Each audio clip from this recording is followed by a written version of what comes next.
Շնորհակալություն Արմեն։ Շնորհակալություն, պարոն վարչապետ, մեր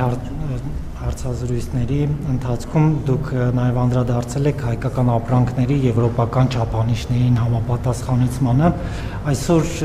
հուսադրող է, որ փաստորեն ունենք տենդենսներ, երբ հայկական արտադրանքը որոշակիորեն արտահանվում է Եվրոպական միության երկրներ, որքանով են դրանք համապատասխանում չափանիշներին եւ արդյոք սա սիմվոլիկ չէ, այլ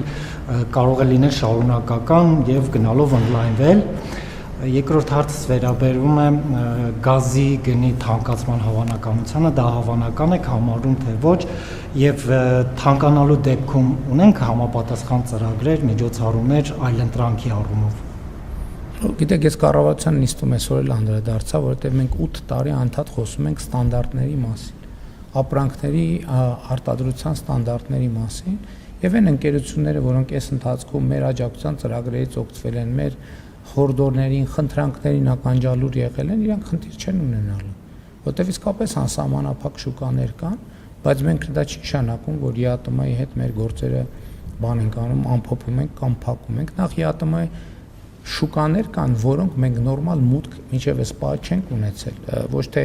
դե յուրե, այլ դե ֆակտո, Ղազախստան, Ղրղզստան, հսկայական շուկաները, որտեղ մենք շատ սիմվոլիկ արտահանումներ ենք ունեցել տրանսպորտային սահմանափակումների պատճառով։ Հիմա Ադրբեջանով տրանսպորտային հնարավորությունը բացվել է, եւ սա նոր հնարավորություն է Հայաստան-Ղազախստան երկկողմ առևտրաշրջանառությունը, առևտուրը զարգացնելու, նույնն էլ վերաբերում է Ղրղզստանին։ Եվրամիության ուղղությամբ Ախալքալա-Կարս երկաթուղին բացվել է Հայաստանի համար։ Հիմա երկկողմ առևտուրը Թուրքիայի հետ դե յուրե արձանագրվել է, հիշում եք, նախկինում ուրիշ սխեմաներով էր արվում։ Այսինքն սրանք բոլորը հնարավորություններ են։ Ռուսաստանի Դաշնության հետ էլ մենք եղբայրաբար, բարեկամաբար, համբերատար կքննարկենք այնքան առանց վիճաբանությունների մեջ մտնելու, առանց բանի, առանց այդպես նյարդի հանգիստ հանդարտ կխոսանք,